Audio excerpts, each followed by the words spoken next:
Dobar dan, drage gledateljice, dragi gledatelji. Gledate podcast Škole feminizma i religije, odnosno FER škole, na temu rod, religija i rodno uvjetovano nasilje. Danas se bavimo pitanjem religije i nasilja. Kada govorimo o rodno uvjetovanom nasilju nad ženama, najčešće govorimo o oblicima nasilja, o zaštiti žena od nasilja, pa i suzbijanju nasilja, ali ono o čemu najmanje govorimo jest suzbijanje nasilja u smislu njegove prevencije, u smislu toga da se fokusiramo upravo na uzroke nasilja, odnosno da dekonstruiramo štetne stavove, štetne norme, štetne narative koji negdje se nalaze u bazi nasilja. Pa iako i SIDO i Konvencije Vijeća Europe o sprečavanju i borbi protiv nasilja nad ženama i nasilja u obitelji ukazuju na nužnost dekonstrukcije takvih stavova, normi, praksi i narativa, nekako najmanje pažnje posvećujemo upravo tome. Ja sam Lana Bobića, danas razgovaram sa Jadrankom Rebekom Anić, Franjevkom, feminističkom teologinjom, znanstvenom savjetnicom u Institutu društvenih znanosti Ivo Pilar i Zilkom Spahić-Šiljak, profesoricom rodnih studija na Univerzitetski gender resursni centar u Sarajevu i iz TPO fondacije. A zašto mi je iznimno zadovoljstvo razgovarati sa njih dvije? Zato što ste vas dvije zapravo velik dio svog profesionalnog rada posvetili upravo dekonstrukciji tih štetnih narativa, štetnih normi, štetnih stavova. Jadranka Rebeka iz pozicije kršćanstva, odnosno katoličanstva, a Zilka iz pozicije islama. Zašto vam je to važno za početak i možda da odmah na početku zakomplicirano u svom radu i toj dekonstrukciji zapravo bavite se i sekularnim i religijskim, pa možda koliko je važno raditi na dijalogu sekularnog i religijskog koncepta ljudskih prava kako bi se s jedne strane razumjele suhoparne norme međunarodnih dokumenata i emocionalno nabijene i često ideološki posredovane religijske poruke. Spomenula sam SIDO, spomenula sam takozvanu Istanbulsku konvenciju, ali isto tako te štetne narative koji su česti u religijama. Što nam je tu važno? Koja će prva? Mogu ja početi, pa Rebeka da to produbi na svoj način. Zapravo smo zajedno radeći godinama shvatile da nam nedostaje dijaloga između sekularne i religijske perspektive ljudskih prava, napose ženskih ljudskih prava. Primijetile smo da iako zadnjih 20 i više godina na ovim našim prostorima Balkana imamo prilično dobro uređen zakonski okvir o rodnoj ravnopravnosti, doneseni su zakoni o ravnopravnosti spolova u svim našim zemljama, uspostavljeni su mehanizmi za rodnu ravnopravnost, donesene politike itd., ali onda smo primijetile da na terenu, radeći s ljudima, posebno kada se radi o malim lokalnim zajednicama sa ženama, da ljudi ne razumiju ovaj suhoparni jezik ljudskih prava, da je on prilično dalek, da se oni ne mogu intimno povezati s njim. I onda smo shvatile da bi bilo dobro da ako želimo da se ono što je suština ljudskih prava, a to je očuvanje digniteta, jednakopravnosti, sloboda izbora, da se to na pravi način promiče, da moramo uključiti religijsku perspektivu u taj dijalog i u promicanje ljudskih prava. I nekako smo zajedno nadošli na ideju da započnemo taj dijalog različitim vrstama edukacije i evo, više od 15 godina na tome zajedno radimo i pokušavamo mijenjati ove štetne narative. Onda ja bih se nadovezala na ovo što se rekla prevencija. Znači možemo razlikovati primarnu, sekundarnu, tercijalnu prevenciju. I moj dojam je, zapravo naš dojam, da negdje i u ovom sekularnom i u religijskom okviru naglasak se stavlja na tercijalnu prevenciju. To znači da se najviše radi sa žrtvama nasilja Sekundarna prevencija bila bi pomoć, možda savjetovanjem na koji način te moguće nasilne situacije izbjeći da se dogodi nasilje, a primarna prevencija još je slaba, a to se upravo radi o ovome što si govorila, znači dekonstrukcija tih narativa koji omogućavaju, koji podupiru, da je zapravo dekonstrukcija ovog strukturalnog nasilja, kojega mi često puta nismo nesvjesni, koje usvajamo, ne znam, i odrastanjem, da su neke stvari sasvim normalne i ne prepoznajemo u njima zapravo sve te elemente koje pojedinačni nasilnik kasnije može koristiti i koji opravdavaju njegovo nasilje.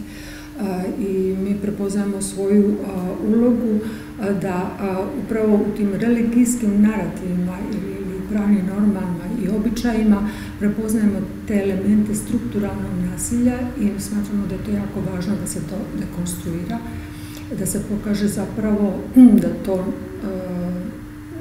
nije u redu i da religija ne opravdava takav način razmišljanja, ponašanja. Da, i dakle koristimo to s jedne strane, a s druge strane pokušavamo koristiti pozitivne resurse, jer mi imamo i pozitivnih resursa u našim religijskim tradicijama, da govorimo o ravnopravnosti, nediskriminaciji i slobodi na koncu, jer sloboda kao najveća vrijednost čovjekova i smatramo da zašto ne, ako koristimo sekularne resurse, zašto ne koristiti religijske. Spoiler alert za naše gledatelje i gledateljice o pozitivnim aspektima i načinima kako religija može promovirati rodnu ravnopravnost i nenasilje. Govorit ćemo u sljedećem podcastu u kojemu ćemo opet nastaviti razgovarati, ali sad ću se ipak zadržati na ovim negativnim aspektima, pa me zanima kako prepoznajete, to jest koje negativne aspekte, a da su povezani sa religijom i religijskim narativima prepoznajete. Meni prvo što pada na pamet svaki put kad počnemo govoriti je žena kao drugotna. Jer to je ne samo narativ koji se provlači između redaka, nego smo ga doslovno čuli sa propovjedaonice, dakle čak se ni ne skriva. Ostavit ću vas da odgovorite, samo ću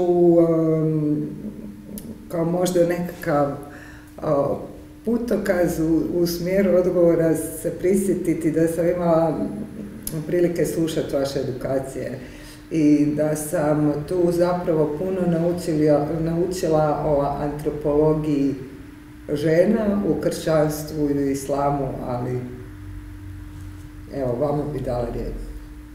Ja mislim zapravo da tu kad se govori o ženi kao drugoj, drugotnoj i nasilju, tu se može vidjeti dobro taj primjer ispreplitanja sekularnog i religijskog. I to ispreplitanje sekularnog i religijskog može se dobro vidjeti i na primjeru mitova o nasilju.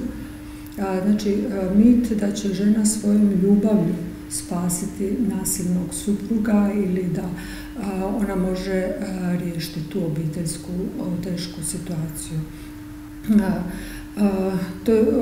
Ili da ako bude dovoljno strpljiva, da će se situacija popraviti i da će ona zato imati neku nagradu i na ovom i na drugom svijetu i tako da. Da, pardon, ti si svojevremeno radila istraživanje, pa si isto tako povezala taj problem žena koje pate u takvim odnosima, kako se to pravda na neki način mukom Isusa na križu. Pa upravo sam to htjela reći, znači negdje od malih nogu kroz različite i bajke. Mi se učimo da, ne znam, prava ljubav može dovesti do preobrazbe čovjeka, kao bajka Princeza i žabac. Znači, ispadne zapravo svaki čovjek nasilnik koji je neki vrst žabac, ali u njemu se krije princ, se treba doći princeza koja će ga svojim poljubcem pretvoriti. I to, znači, možda su pokušale mnoge žene, prvi ne uspjeli njegov brak, drugi, treći, bio je nasilan u svima, a sad će se pojaviti četvrta žena, ako ga bude dovoljno voljela, ljubila na pravi način, onda će on prestati biti nasilnik. To samo pokazuje koliko ne poznajemo samo problem nasilja i funkcioniranja nasilja. I s druge strane u kršćanstvu je to mit da je Isus patio na križu, nije pobjegao s križa, on nas je toliko volio da je trpio na križu i tim svojim križem i trpljenjem nas je spasio. I onda sad žena treba ostati u toj obitelji, ona treba trpjeti i onda će na takav način spasiti svoga muža i djecu i sve to skupa. To zapravo pokazuje duboko nepoznavanje križa, nisu ove muke na križu, jer Isus nije išao na križ da bi trpio. On je doveden na križ zbog toga što je imao poruku koja nepravedne strukture zla stavlja u pitanje. Znači, po toj logici on zapravo tu strukturu ili strukturalno nasilje koje žene dovodi u situacije da one pate, trpe, on svojim križem stavlja u pitanje. S druge strane, on nije ostao na križu, nego je uskrsnuo. Sad zadržavati ženu u nasilnoj vezi, pozivajući na Kristov križ, ti zapravo osuđuješ tu ženu na patnju, besmislenu patnju. Znači, nije svaka patnja nasljedovanja Isusa. A kod kršćanki, mislim, koje to ne znaju, ako im duhovni autoriteti o tome govore, onda to njih zarobi. One smatraju, dobro, trpit ću se do onog trenutka kad više ne mogu i onda odluče da će nešto promijeniti, ako odluče. Tako da vidimo, evo recimo u tom slučaju imamo ispreplitanje, znači s jedne strane nas se uči ti trebaš biti prava žena koja ćeš voljeti toliko da nekoga preobraziš i s druge strane imaš religijski model koji ti kaže trpi pa ćeš ti tom ljubavlju i mislim da su to ti narativi koji zapravo štetno djeluju na žrtve. A ovo što se tiče žene kao druge drugotne, opet imamo isprepletanje sekularnog i religijskog, što smo mi u našim radovima pokazali. Da zapravo mi u srcu kršćanstva i u srcu islama, u tumačenjima, nemamo religijski narativ koji potvrđuje drugotnost žene, nego imamo sekularni. To je Aristotel i njegovo tumačenje da je žena zapravo druga, da ona je manje vrijedna od muškarca, ona je nedovršeni, nepotpuni muškarac, što je usvojeno u teologiju, pod tim vidom se tumačilo Bibliju, umjesto da se ova Aristotelova teorija stavlja u pitanje polazeći od Biblije, nju se učitavalo u Bibliju. I zbog toga, ovo što je Zilka prije govorila, smatramo zapravo da je jako važna ta suradnja sekularnog i religijskog ukoliko želimo razraditi te negativne narativne i ukoliko želimo razraditi i rodne stereotipe. Tako je. Dakle, vrlo slično je, paralele se mogu povući, vrlo slična situacija u islamskoj tradiciji, da se stoljećima tumačilo kako žena ima obavezu poslušnosti mužu, a ne Bogu, muškarcu, prije svega ocu, staratelju, muškoj glavi, a onda kad se uda i mužu. A ako to ne bude, onda muž ima pravo da je sankcionira i disciplinira. I onda naravno sva gimnastika tumačenja koja je primijenjena da se ta disciplinska mjera protumači kao jedan simbolički čin, ne da on nju zapravo fizički udari, nego eto to je više simbolički, da se ona dozove pameti, pa da bude poslušna žena. Međutim, kako feministički komentari Kur'ana pokazuju, nigdje u Božjoj poruci nije rečeno da je bolja ona žena koja je poslušna od one koje nije i nigdje nije rečeno da žena treba da bude poslušna muškarcu, nego Bogu. I žena i muškarac, dakle posluh je samo prema Bogu, Božjim zapovijestima, a ne prema muškarcu. Međutim, tumačenja su išla u tom smjeru čak do te mjere da one žene koje trpe, da postaju svetice, da dođu na određen duhovni stepen, da ih Bog onda uzdigne, da one dobiju neku vrstu metafizičkih znanja, pa eto, i to je onda jedna poruka koja se posreduje, trpite pa ćete onda dobiti neku vrstu nagrade ne samo dok ste ovdje, nego i kad se umre na drugom svijetu, jer taj eshatološki moment je također vrlo moćan, jer onda ako znam trpit ću ovdje pa će tamo biti bolje.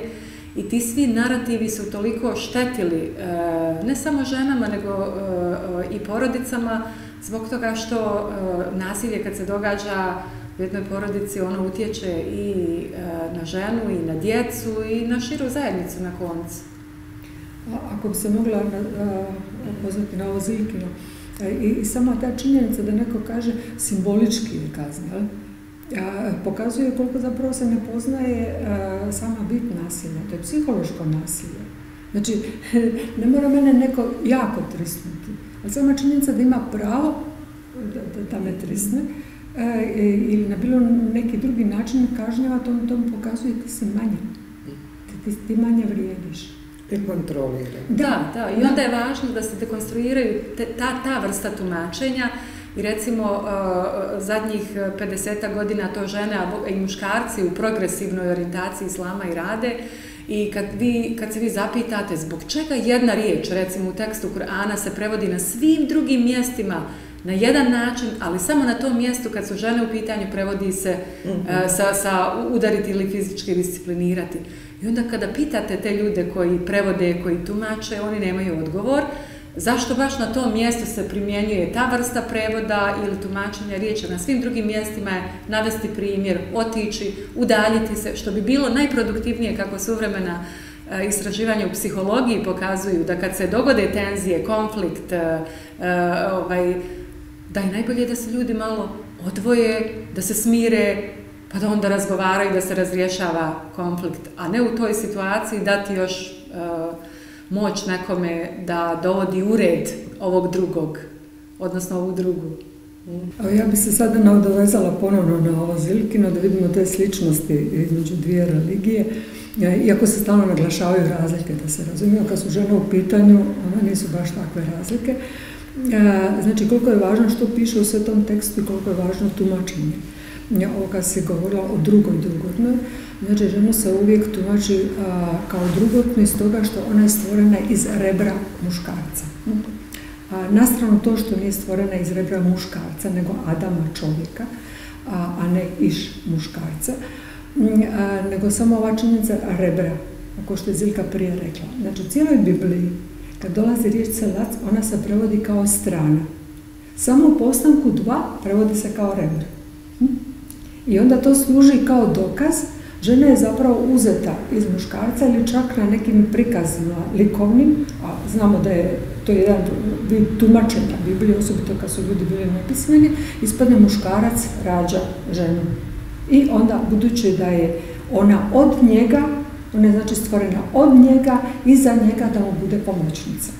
Mislim, to je imalo strašno negativne posljedice za žene, iako suvremena tumačenja Biblije se to skupa stavljaju u pitanje. I drugačije tumače. Da, oprosti, gledam samo ovo, znači, negdje sam pročitala da jedna žena rekla kako muž, nakon što je istukao, onda je rekao, kaže, pa ti si kost, moji kosti mogu raditi s tobom što hoću.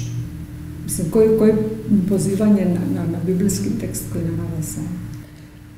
Ono što je svakako utjecalo na ta tumačenja, već si spomenula, jest Aristotel, njegove postavke. Kad govorimo o ženi kao drugotnoj, zapravo govorimo o tim aristotelovskim postavkama gdje je muškarac aktivan princip, žena pasivan princip, žena nedovršeni muškarac. Obzirom na te sličnost mehanizama, priče Kurana i Biblije su različite, ali sličnost mehanizama zapravo opresije žena pomoću različitih religijskih tumačenja je vrlo, vrlo slična i to je ono što zapravo je toliko šokantno u cijeloj priči. Znamo i da je Aristotel izvršio ozbiljan utjecaj na islam, očito i na kršćanstvo, pa me zapravo onda zanima posljedice te antropologije u kojoj je žena drugotna, muškarac prvotan i kako se to sve manifestira onda i na naše rodne odnose.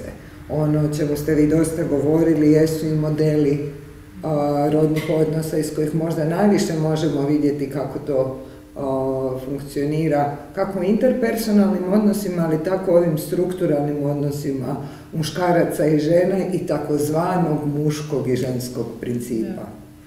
Da, ja evo mogu početi, pošto u islamskoj tradiciji dosta toga je preuzimano iz judeo-kršćanske tradicije, pa naravno i tumačenja, i gdje god je nedostajalo, gdje su bile, uvjetno kazano, rupe koje je trebalo popuniti određenim tumačenjima, onda se posezalo i za drugim tradicijama, drugim tekstovima, i iako u tekstu Kur'ana se nigdje rebro ne spominje, nigdje se ne spominje da je žena stvorena od muškarca, kasnije u tumačenjima se to rebro pojavljuje. Ono negdje uskrsne kao važan čimbenik i to rebro onda obilježi sve, iako ga u tekstu nema. I ja vrlo često kada pitam studentice i studente da mi ispričaju priču o stvaranju u islamskoj tradiciji i kakva je ta priča o Kur'anu, oni mi ispričaju ovu biblijsku priču u kojoj imamo rebro. Nema ni u Bibliji. Ali nema, ali kako je prevedeno i istumačeno, onda mi tu priču, ali to je više zapravo iz popularne kulture, u kojoj mi već imamo taj narativ posložan takav kakav jeste. Međutim, to rebro se kasnije pojavljuje i ono dominira. A šta ono onda, šta je njegova svrha i koju posljedicu imalo? Da ženu prikaže kao manje racionalnom, manje sposobnom, emotivnom i zapravo osobom koja nije sposobna da bude liderica, da vodi državu, da bude u politici, na koncu da se bavi javnim poslovima. Njeno je privatna sfera, odgoj djece, te fine, tanane obaveze, taj habitus u kojem ona može ponajbolje djelovati i nije njeno da se petlja u takozvane muške poslove, a to su poslovi kreiranja politika i donošenja odluka. I dakle, ta vrsta narativa i ta tumačenja o stvaranju su itekako utjecala na to gdje će žene biti. I evo ja ću reći, u islamskoj tradiciji su negdje prevladale dvije idealizirane kozmologije rodnih odnosa. Prva je patrijarhalna i ona je predominantna bila sve do sredine 20. stoljeća. I danas mi nju često možemo naći kao mainstream tumačenje islama, u kojoj imamo poredak u piramide, Bog je na vrhu, muškarac je ispod i žena je onda ispod muškarca. Dakle, tipična hijerarhija. Umjesto egalitarne, idealizirane kozmologije u kojoj imamo Boga na vrhu, kao svetost, kao apsoluta, i onda imamo ženu i muškarca na istoj razini, podjednako, kao dva ljudska. Sve ljude. Sve ljude na koncu. Međutim, teško se to prihvaća i danas ovako kada slušate mainstream tumačenja islama, onda čujete pa u islamu nema ravnopravnosti, jer žene i muškarci nisu isti. A onda ja kažem, pa hvala Bogu da nisu isti. Oni su različiti, ali treba da budu ravnopravni. Dakle, ta istost se pokušava tumačiti kao zahtjev za ravnopravnost i onda se ponovno poseže za ovim rodnim ulogama i tom prirodom. Iako nigdje u tekstu Kur'ana ne postoji priroda žene i priroda muškarca. To ne postoji, ali to je istumačeno tako upravo na osnovu ovog rebra koje je fenomen svih fenomena. To je Aristotela koji je tumačenje reda. Tako je. Da, jer recimo u Bibliji isto nemamo nigdje definiciju žene, prirode žene, ni prirode muškarca, prirode čovjeka.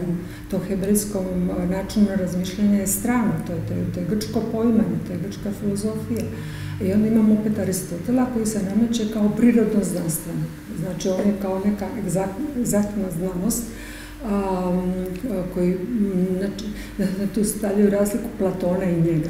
Znači, Platon je kao onako metafizički malo nastrojen, pa to ne može dokazati, zato njegove neke postavke, iako i on ima ovih koji su negativne za žene, ali neke koji idu u pravcu ravnopravnosti, nisu toliko zaživjele, za razliku od Aristotela koji kao, evo, na temelju promatranja i slično. Zapravo njegovo promatranje, kad pogledaš, što je bilo golim okom. Znači, muškarac ima nešto što žena nema, on je aktivan, žena je pasivna i onda podjela razum, osjećaj, javno, privatno, ta dualnost koja ulazi i koja prevladava i ovdje na zapadu od 12. stoljeća Aristotel dolazi na sveučilišta, postaje sastavni dio udžbenika, ne samo znači i biologije, i medicine, i teologije, i pravnih znanosti. On postaje institucija praktički i on vlada. Kad pogledamo teologiju, možemo reći, mislim, još uvijek je prisutan. U rodnim stereotipima koje imamo dan danas, oni se temelje na njegovim postavkama o aktivnom i pasivnom. To jedanput moramo raščistiti s tim. A kad pogledamo teologiju, znači ovo što je Ziljka govorila, da imamo dva modela, znači i egalitarni i subordinacijski, Znači, što se tiče katoličke crkve, možemo slobodno reći tamo do sredine prošlog stoljeća, do drugog Vatikanskog koncila u teologiji je prevladao taj odnos manjeg vrednovanja žene, subordinacije, podređenosti. I kasnije se u teološkoj misli to postupno mijenja, ali što se tiče crkvenog zakonika, to je bilo sve do 1983. godine, gdje su žene bile jednostavno manje vrednovane, nisu imale pravo, one su bile negdje izjednačene sa duševnim bolesnicima, maloljetnom djecom i tome slično. I recimo, što je zanimljivo, da mi u Bibliji imamo dvije pripovijeste o stvaranju. U Postanku 1, gdje se govori da je Bog stvorio čovjeka, muškarca i ženu na svoju sliku i dao im je obadvoje jednako na sliku i dao im je jednaku zadaću. Znači, tu imamo totalni egalitarni model. I kad se kaže muškarca i ženu, to onda ne trebamo shvaćati isključivo samo muškarca i samo ženu, nego treba shvaćati cijelo izvješće o stvaranju kao što je stvorio nebo i zemlju i sve što je između neba i zemlje. Kad je stvorio muškarca i ženu, to znači nije stvorio dva spola, nego i sve između toga. Tako da možemo reći sve spolne i rodne identitete između toga. To ne može se taj izvještaj koristiti protiv LGBTQ osoba, kao što se koristi. Imamo ovaj drugi izvještaj koji također, ako se tumači na pravi način, ne vodi subordinacije žena, ovo stvaranje žene, kao što su tumačili iz rebra. Kao druge strane čovjeka. Tako je, nego zapravo iz druge strane čovjeka. Malo je složeniji izvještaj, pa ga treba dulje tumačiti, ali sama ta slika bila je pogodna da se u nju učita ova teorija o aktivnom, pasivnom, što je Ziljka rekla, ta hijerarhija, Bog, muškarac, žena, iako to u biblijskim izvješćima na takav način nema.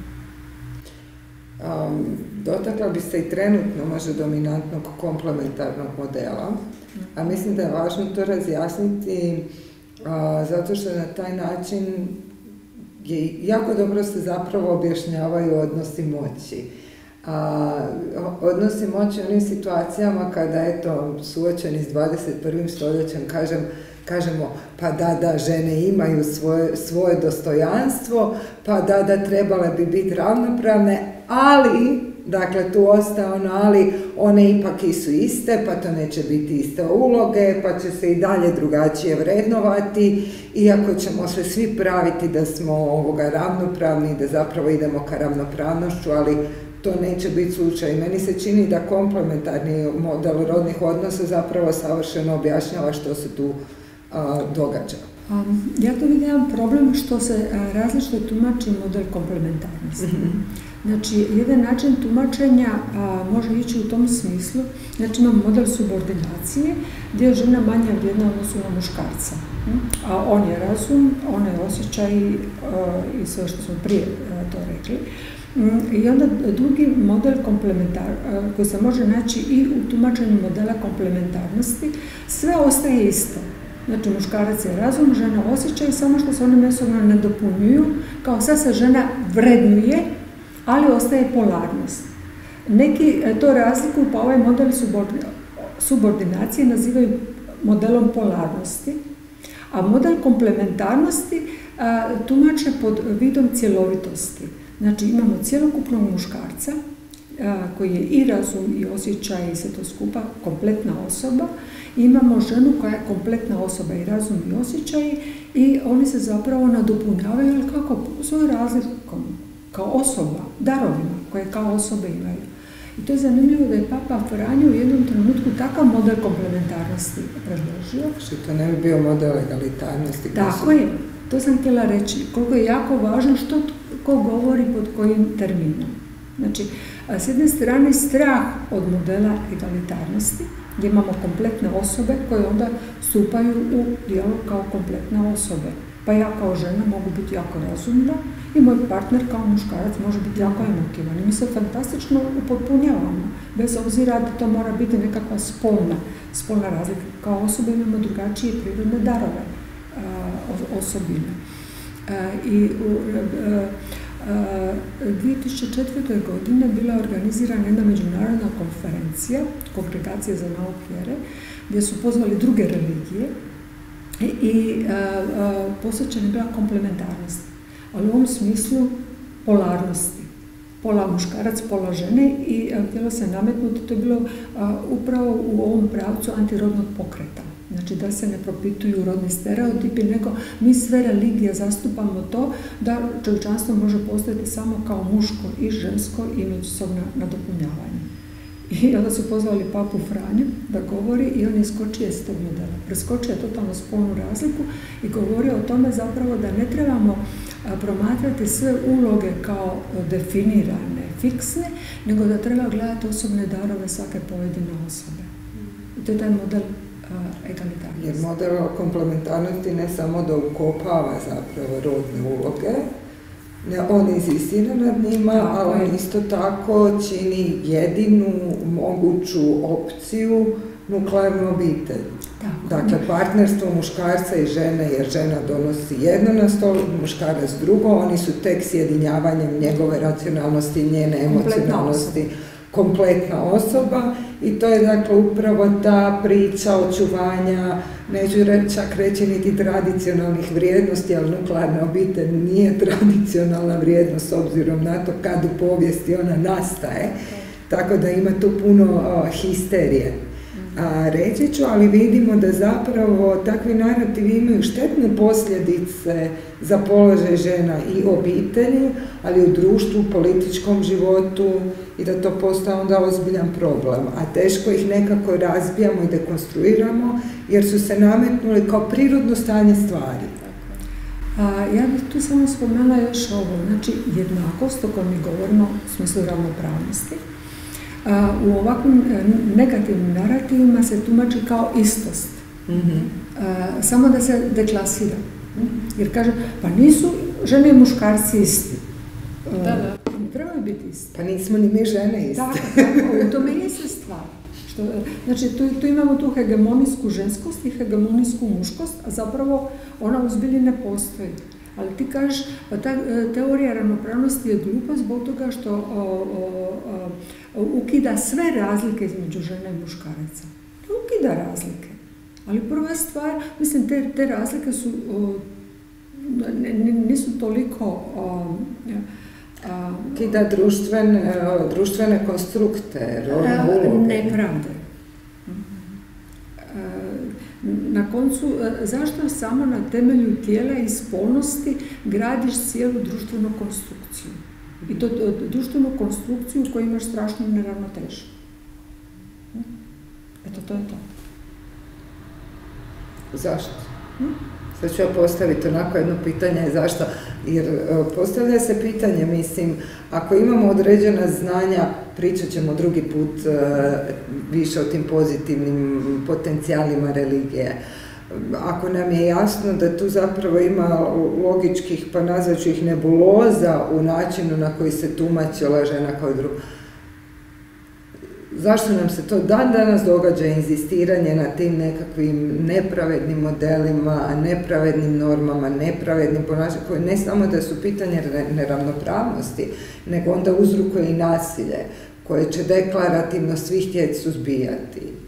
Vraćamo li se opet na pitanje moći? Tako je. Dakle, to je u svim sferama prisutno, pa i u religiji. Niko se ne želi odreći pozicija moći, niko se ne želi odreći monopola, a mi imamo monopol muški u religijskim tradicijama i na tumačenje, i na posredovanje poruka. Dakle, vi kad pogledate, evo danas otvorite bilo koji website, socijalnu mrežu i pogledajte vijesti iz naših vjerskih zajednica, vidjet ćete muške glave. Ili ako pogledate isto Europski parlament, vidjet ćete jednu, dvije žene i 98% muškaraca, tako je svuda. Naprosto je riječ o pozicijama moći koje niko ne želi ispustiti iz svojih ruku, a onda su religijska tumačenja podatna, jer ona mobiliziraju našu intimu, ono što nas dotiče, što naše emocije pokreće, mobilizira. I kad vi koristite tu vrstu argumenata, onda time možete pokrenuti ljude, vrlo jednostavno opravdati svoje postupke i nepravdu i reći pa ne činim ja tu nepravdu, pa to je Bog dao. I onda vam ponude tu vrstu tumačenja u kojoj je žena manje vrijedna ili treba da se bavi ovim poslovima, ne može da bude u javnoj sferi ili ne može da bude predvodnica i tako dalje. Dakle, to je vrlo jednostavno. Moć, pozicija moći da se očuva i naravno nespremnost da se dijeli zajedno ovaj prostor i da se zajedno kreiraju i društvo i da se konstruiraju nove norme, jer ne možemo mi živjeti na starim normama, a živimo evo u globaliziranom svijetu koji ima svoje izazove, a mi živimo i pokušavamo vratiti čak neke norme od prije 10 stoljeća. Rodna ravnopravnost stavlja crkvenu strukturu u pitanje. Jer ako se prizna znači da i žene i muškarci imaju jednako dostojanstvo i jednaka prava, onda se postavlja u pitanje crkvene sadašnje strukture, znači odnos klerika i laika, odnosno zašto žene ne mogu biti svećenice. Ako mogu biti svećenice, to znači da one ulaze u sve sfere upravljanja crkvom. I to traži velike promjene na koje očito crkva nije spremna. I onda što se događa? Da antropološki rodni model se prenosi na crkvu kao instituciju. Znači, crkva kao institucija je rodno neutralna. Ona nije ni žensko, ni muško, ali ona je orodnina. Na koji način? Ja bih se sad tu pozvala na tumačenje pape Ivana Pavla II, koji je odjedanput uveo, to nije u tradiciji, znači to je novina u tumačenju, znači takozvana Marijanska crkva i Apostolsko-Petrovska crkva. Apostolsko-Petrovsku crkvu čine svećenici i hijerarhija, biskup i papa, i Marijansku crkvu čine laici, žene i muškarci. Tu vidimo, znači, transrod, možemo tako reći. I ova laička Marijanska crkva zapravo sluša i slijedi hijerarhijsku crkvu. I na takav način se opravdava cjelokupna struktura i imamo zapravo učvršćivanje tog modela takozvane komplementarnosti. Za mene to nije model komplementarnosti, nego model subordinacije, podređenosti. Učvršćivanje pozicija moći. Tako, učvršćivanje pozicija moći. Pitat ću vas samo još jedno pitanje na ovome. Važno je da razgovaramo o moći zato što i u ranim razgovorima o rodno uvjetovanom nasilju, njegovim specifičnostima smo u više navrata zapravo prepoznali upravo tu moć kao dakle najveći problem i onda zapravo imamo situaciju da kada pričamo o rodno uvjetovanom nasilju nad ženama govorimo o nekakvoj moći, dominaciji koju muškarac nastoji imati na ženu. Kad govorimo o rodnoj ravnopravnosti, govorimo o moći, dominaciji koji muškarci i ovakve strukture zapravo imaju nad ženama gdje su oni prvotni, a žene zapravo drugotne. Tako da to jest pitanje moći i kontrole. Sljedeći put ćemo razgovarati o nekakvim potencijalima, ne nekakvim, pozitivnim potencijalima koje religija može imati upravo u dekonstrukciji ovih štetnih narativa, diskursa, paradigmi, da ih tako nazovem, a vas ću za kraj ovog razgovora pitati da možete ovako otpuhnuti jedan od religijskih stavova, mitova, postavki za koje mislite da ima grozan utjecaj na ravnopravnost i na pojavnost nasilja, koje bi to bila? Kad si počela govoriti dok nisi došla do nasilja, ja sam odmah pomislila na ovo načelo jednako dostojanstvo, različita prava. I mislim da to zapravo ima utjecaj na nasilje. Također, jer mislim sama činjenica da nekome kaže ok, imaš dostojanstvo ljudske osobe, ali nemaš prava kao muškarac, onda pokazuje tu drugotnost i onda pokazuje na neki način i ovisnost i onda da ta osoba i manje vrijedi pa s njom možeš postupati kako hoćeš. I ono što sam spominjala, zapravo to pozivanje žena da one trebaju trpiti, patiti zbog očuvanja obitelji, To je strašno, to je pogubno za samu obitelj, to je za djecu negativno, to nema nikakvog smisla. Tim ženama svakako treba pomoći da iziđu iz tog nasilnog odnosa. Pomoć je zapravo da donesu pravu odluku, jer one donesu odluku o tome što će napraviti, ali biti uz njih, dati im dovoljno informacija i vjerski odgovoriti na sva njihova pitanja i pomoći im da iziđu iz tog kruga nasilja. Pa tu su često, to moram napomenuti, tu su vrlo često u jako teškom položaju na stranu individualci, individualke koji će znati postupiti, ali crkva više štiti instituciju obitelji nego ženu od nasilja. Onda se žena koja je vjernica često nađe u situaciji da se zapravo nema kome obratiti ili nema adekvatnu pomoć onda kad se obrati. Kažem, može imati, ali to nije na razini sustavnosti, to je na razini pojedinačnog angažmana nekog ko je više ili manje osviješten. Pa ako Lana mogu reći, mislim da zadnjih godina se o tome u crkvi puno više govori. Čak su rađeni neki seminari gdje se pokušalo svećenike, mlađe svećenike uputiti u samu problematiku nasilja i u takve teološke argumente koji bi mogli biti štetni. Tako da to vidim kao ohrabrenje. A i prije toga, baš to istraživanje koje se radilo 2005. godine, bilo je fantastični primjera. Znači svećenika koji su bili informirani o čemu se radi, koji su žene odveli u sigurnu kuću. Njih i djecu pokupili su, rekli ne, vi morate otići, spasite glavu.